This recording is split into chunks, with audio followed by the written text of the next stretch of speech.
로마서 11장. 그러면 내가 묻습니다. 하나님이 자기 백성을 내치셨다는 것입니까? 절대로 그럴 수 없습니다.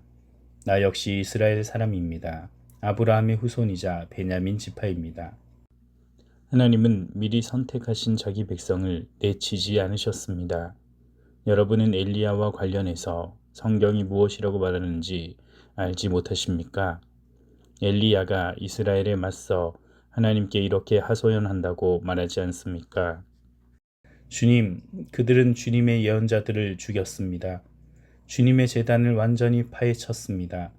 이제 저만 혼자 남았는데 그들은 제 목숨마저 없애려고 노리고 있습니다.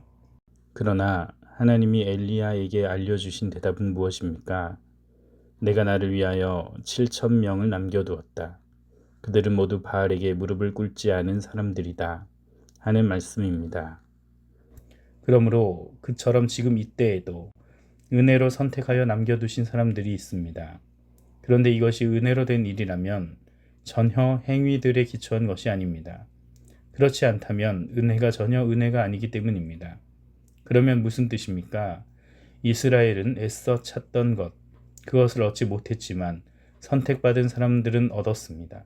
그 밖의 사람들은 마음이 다치고 말았습니다. 성경에 이렇게 적혀 있는 대로입니다.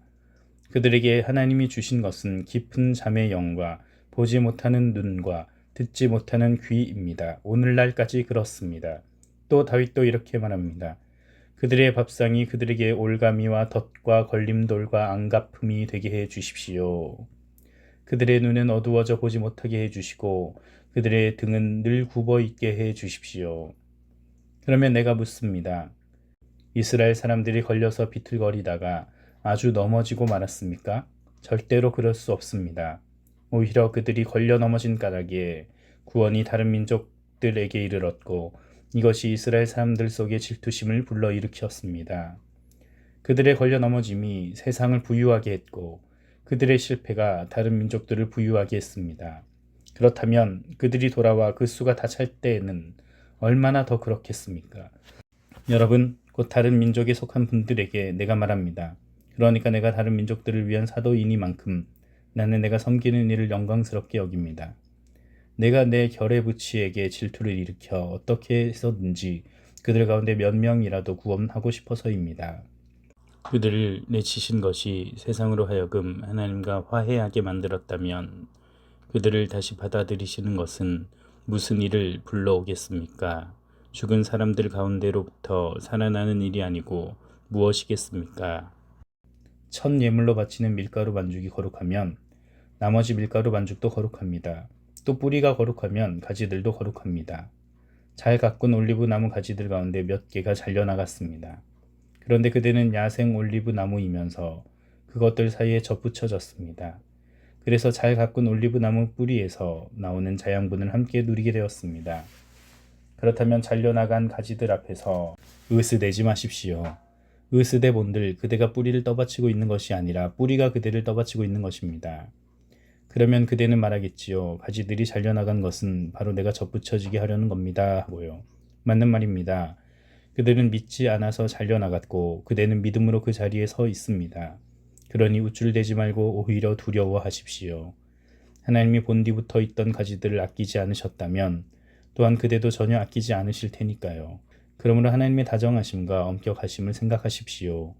넘어진 사람들한테는 엄격하심을 보이셨지만 그대한테는 하나님의 다정하심이 나타났습니다. 그대가 그 다정하심에 계속 머문다면 말입니다. 그렇지 않으면 그대 또한 잘려나갈 것입니다. 그러나 저 사람들도 불신앙에 계속 머물러 있지 않는다면 접붙여질 것입니다. 능히 하나님은 그들을 다시 접붙이실 수 있기 때문입니다. 그대는 본디부터 붙어 있었던 야생 올리브 나무에서 잘려나와 본디 속하지 않았던 잘 가꾼 올리브 나무에 접붙여졌습니다. 그렇다면 본디부터 붙어 있었던 이 가지들이 자기네 올리브 나무에 접붙여지는 것이 얼마나 더 쉬운 일이겠습니까? 형제자매 여러분, 나는 여러분이 이 비밀을 모르기를 바라지 않습니다. 그래서 여러분이 슬기로운 사람이라고 착각하지 않기를 바랍니다. 곧 이스라엘의 일부 사람들의 마음이 닫혀 있는 것은 다른 민족 사람들이 들어와서 그 수가 다 찰 때까지입니다. 그리고 이렇게 하여 이스라엘이 모두 구원받게 될 것입니다. 성경에 이렇게 적혀 있는 대로입니다. 건져내는 이가 시온으로부터 와서 불경건한 일들을 야곱에게서 돌려놓을 것이다. 이것은 그들과 맺은 나의 언약이다. 내가 그들의 죄들을 말끔히 치워줄 때에. 복음으로 치면 이스라엘 사람들은 여러분 때문에 원수가 되었지만 선택으로 치면 조상들 덕분에 사랑받는 사람들입니다. 하나님의 은혜의 선물과 부르심은 취소될 수 없는 것이니까요. 여러분은 한때는 하나님께 순종하지 않았습니다. 그러나 지금은 이스라엘 사람들의 불순종 때문에 여러분이 하나님의 자비를 입게 되었습니다. 마찬가지로 여러분이 자비를 입은 탓에 이들도 지금은 순종하지 않고 있습니다. 이들 자신도 이제 하나님의 자비를 입도록 하시려는 것입니다. 하나님이 모든 사람들을 다 같이 불순종에 가두셨기 때문입니다. 모든 사람들에게 자비를 베푸시려고 말입니다. 오, 그지없이 깊도다. 하나님의 부유하심과 지혜와 지식은, 하나님의 판결은 가늠할 수 없고 하나님의 길은 헤아릴 길 없구나. 누가 주님의 생각을 알았는가? 누가 주님의 의논 상대가 되었는가? 누가 주님께 먼저 드려서 되돌려 받겠는가? 모든 것이 하나님으로부터 생겨나서 하나님을 통해서 지탱되며 하나님을 위해서 존재하기 때문입니다. 하나님께 영광이 영원토록 있기를. 아멘.